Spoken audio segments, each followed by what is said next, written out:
Can make her show you love. Can make her touch your body like that. You know I'll give you more. So baby, shake it for me and up. I no go give you the world, but I be giving you all I've got. Oh yes, you know. Sit, come hold me, come hold me, come hold me. I wanna stay. Hello everybody, welcome to a new episode of Tune In. This month we're here with Eazee Mizee, a Gambian-based singer, songwriter and producer. Thank you for being here with us today. Thank you for having me, Laura. So tell us a little bit about yourself. My name is Micheal Koroma. I am born in Sierra Leone, but I grew up here in Gambia. I've been here like my whole life so far, basically. And yeah, I make music, I sing, I produce, and just have fun with it. Yeah, man. That's nice. So like you just mentioned, you're not only a singer, you're also a producer. How did you acquire all these impressive skills? God-given, and again, I would say YouTube as well. It's all just God, you know, because it's something that I want to do, and I go for it. I look out to make sure that I achieve that all way possible. I think in your last album, you also produced a few tracks by yourself. Right? Most of them, actually. I only had 2 tracks that were not produced by me. They were by my friends, but I still had my hands in them either way, because I had to finish them up. So you're fully in charge of everything that happens on your song? Yeah, so far, I know, yes. Could you guide us through your creative process a little bit, from start to finish?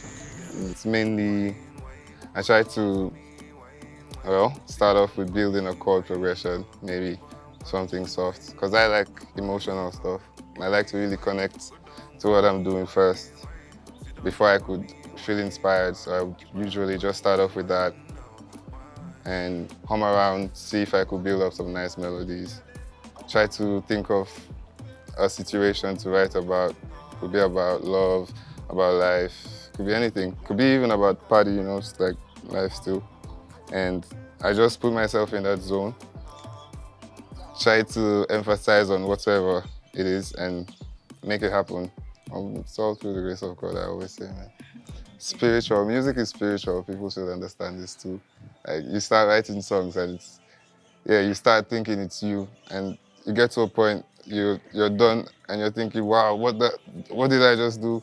You're not even sure that you did that, and you're so much in love with it. So it's all God. It's all God for me. I think it shows that for you, it's not just a profession, it's also a passion. Yeah, it's a passion. It's something that you genuinely enjoy doing. Yeah, big time. Yeah, it's my life. Which is really important. If you enjoy what you're doing, then you're doing everything right. Many people compare you to international superstar Burna Boy. How do you feel about that? Interesting. Yeah, I had this question before. At first, I was not so comfortable with it because I felt like, okay, you're not appreciating me for me, you're just thinking because I sound like someone. Either ways, you hear me how I talk, this is my voice. And I cannot be on the mic sounding like Celine Dion or someone else. I cannot really do that. But I feel me with Burna Boy is just like a tonality in voice, you know. We have this kind of similar voice and all.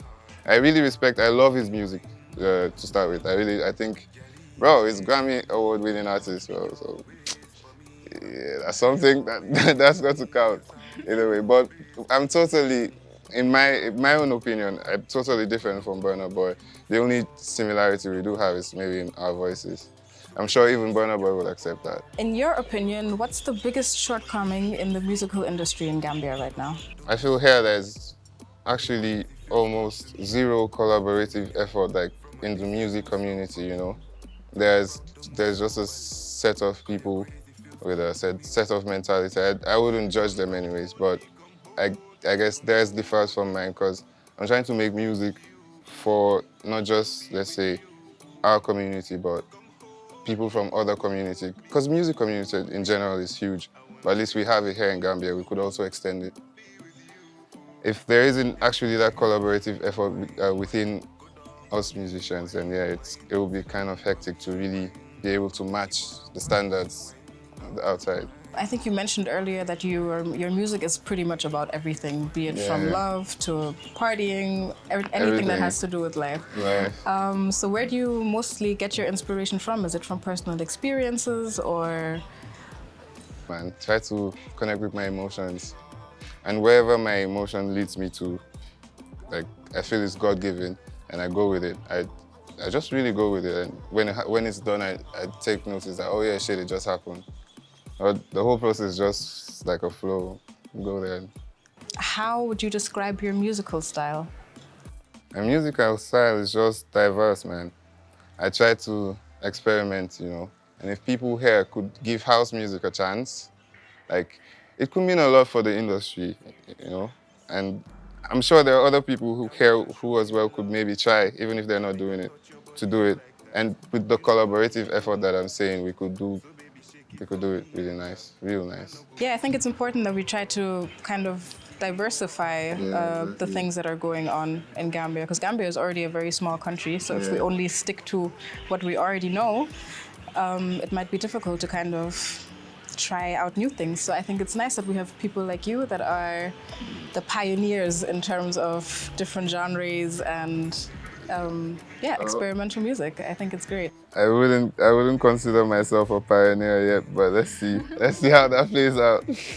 When did you first realize you had a calling for music? I wouldn't count the years. I was just really listening to music and enjoying them. I would say from 2012 onwards, when I really like started getting comments from my friends and people that I was sharing my music with, like getting all these good comments and stuff, I realized, okay, maybe I could really do this. Because I had started recording even before that, just, you know, not on a very serious level, I would say. It was just a younger me trying out stuff, I guess. But then 2012, I started recording with my friends. We had a group and we were doing music, and all the time we get these nice comments from people, like, yo, you guys are doing well and things. So I started building up from that, and at some point realized, yo, this is it. I think you found your path in life. And that's it. I just kept it going from there. What are some personal challenges you face? Hey, the biggest one would be finance, man. When you're starting off as a young guy, you're not getting any support from anyone really. Mainly maybe you have to save up your lunch money. Sometimes your parents will have to help you out. And even with that, my mom wasn't so into my music at first, because as you know, every African parent wants their kids to be a doctor or a lawyer or something. And it's not like I wasn't like book smart or anything. I was the whole time, just I saw myself in a different space. But yeah, man, finance is one of it. Around here, like I said, the collaborative effort within the community is really weak as well.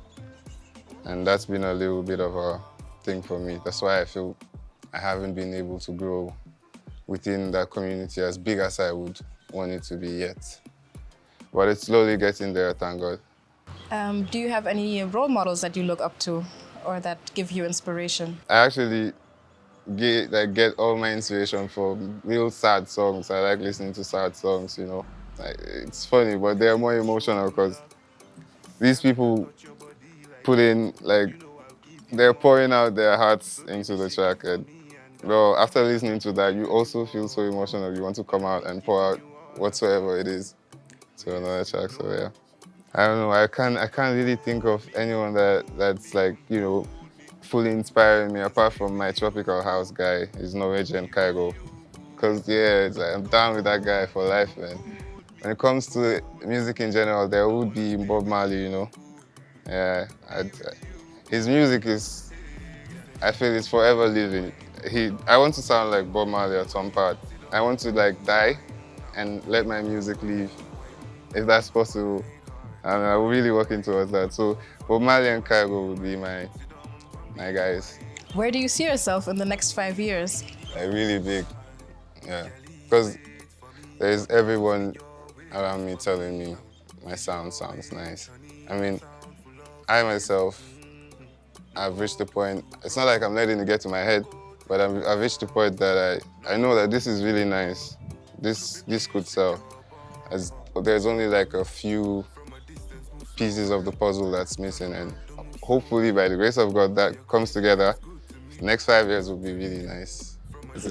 In that case, you saw him here with us first, Eazee Mizee at My Gambia.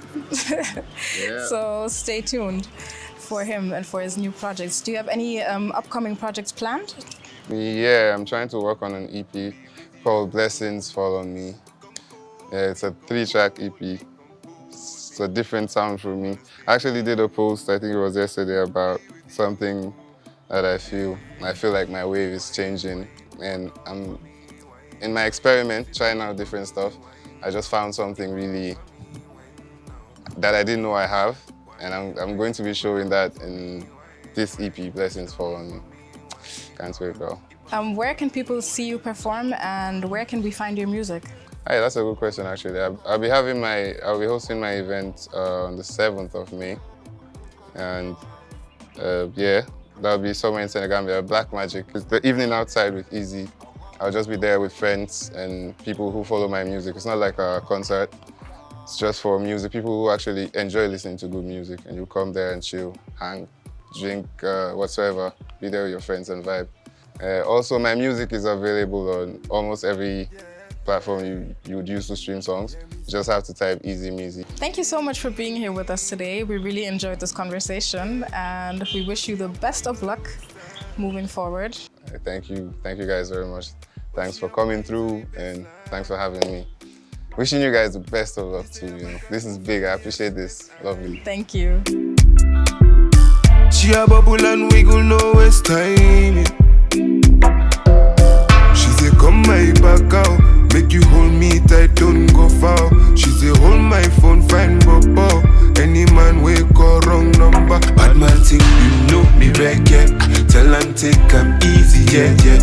If you call, you know me dead, dead. Just one call.